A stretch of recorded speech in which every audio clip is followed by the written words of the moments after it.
Travailler en Suisse, le deuxième épisode, j'ai gentiment donc une abonnée qui m'a téléphoné et qui m'a dit oh, c'est chouette, manifestement cette vidéo vous a plu. Je vais faire une deuxième vidéo là-dessus. Travailler en Suisse, il n'y a pas que Genève. Il y a aussi, donc vous pouvez quand même regarder les villes qu'il y a frontalières. Pour les plus courageux, il y a aussi le Doubs. Moi, j'avais adoré, j'avais postulé aussi au départ avant de choisir Genève. J'avais postulé, j'habitais dans le sud de la France, hein, je n'étais pas du tout d'ici. J'avais postulé à Delémont, Port-Rentruy. Regardez, parce que vous pouvez habiter dans le Doubs et c'est très facile, hein, les logements sont beaucoup moins chers. Il y a des maisons, on peut facilement accéder à la propriété. Ensuite, il y a Lausanne, il y a Neuchâtel, il y a d'autres villes où on peut être frontalier.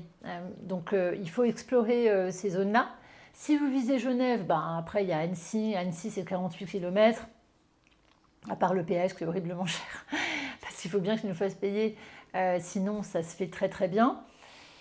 Et il y a toutes les villes, vous pouvez donc chercher un logement dans toutes les petites villes autour, Coponnet, Cruzeil, Viry, Valérie, voilà. Il y a toutes les petites villes. Et après, le Pays de Gex. Moi, j'avais choisi la Haute-Savoie, mais si vous voulez vivre dans le Pays de Gex, il y a plein d'endroits sympas.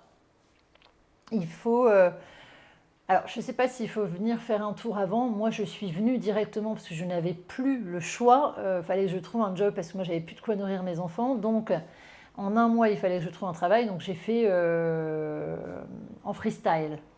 Je vous expliquerai comment. C'est vrai qu'on se sent vivant quand on fait des choses comme ça. C'est un peu risqué, sachant que bon, qu'est-ce qu'on risque vraiment? La peur, c'est une émotion. Il faut apprendre à la gérer, passer au-delà parce que sinon, elle vient tout le temps entraver vos plans. Donc, je vous conseille vivement de regarder les autres villes aussi.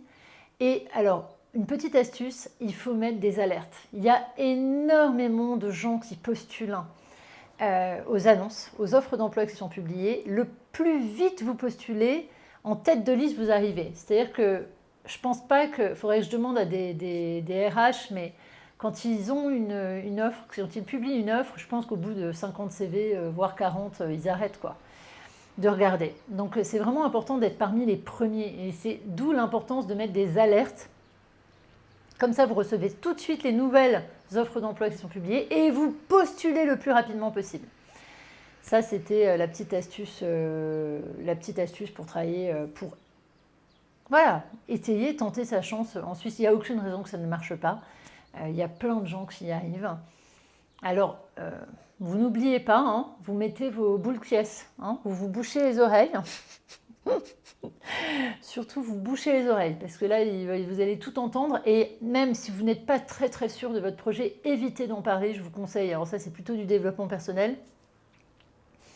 Si vous êtes encore un peu hésitant, que vous y pensez, commencez pas à en parler à tout le monde, parce qu'après, tout le monde donne son avis. Et tiens, je vais faire une vidéo là-dessus. Je vais faire une petite vidéo rigolote.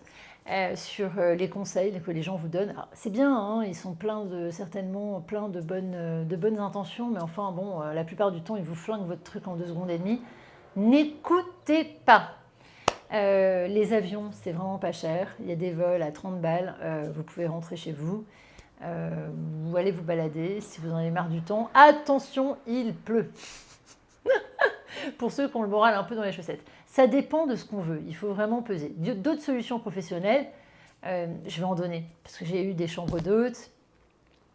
Là, je viens de passer l'examen VTC, je viens de passer l'examen de taxi, j'ai repris mes études en management aussi, j'avais fait un master en management, donc je vais faire d'autres vidéos sur d'autres solutions qu'il y a et qui peuvent peut-être s'adapter aux régions dans lesquelles vous êtes si vous voulez vraiment pas déménager. Mais en tout cas, la Suisse, c'est sûr que c'est une expérience qui est quand même vraiment sympathique. En tout cas, moi j'adore, mais voilà, j'ai adoré, j'adore toujours.